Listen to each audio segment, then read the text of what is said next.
AITA for not growing my hair out for a wedding? I recently took a job at a warehouse that has no AC, so I decided to keep my head shaved to keep myself feeling cooler while I work there. I have a cousin in the extended family who has planned a wedding. I plan on showing up, but my parents are telling me I should grow my hair out a little before I show up there, because according to them, if I showed up there bald, it would ruin the day for everybody else. I believe most of these people have not seen me in years, and a guy having a bald head is not a spectacle. Should I grow my hair out for the wedding? I am not a neo-Nazi, and my mother assured me that is what people would think if I showed up with a shaved head. AITA for leaving my 40th birthday party early?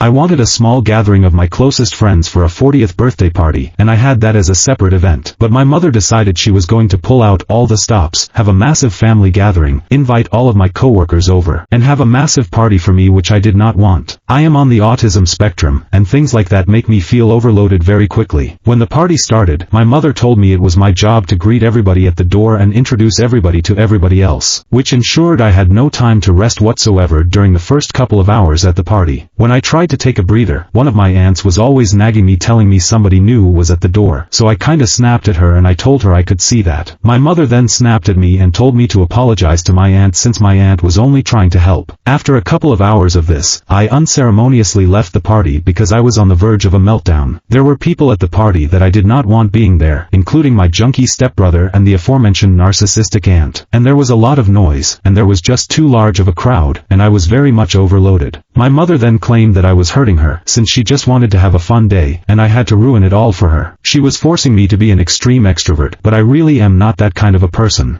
So now the whole family is telling me the way I handled this was extremely childish. She was also serving wine to many of the people there when she knew I was in AA and I did not want any alcohol at any party in my name. I get that the party was more for my mom than for anybody else, and I feel bad for hurting her feelings.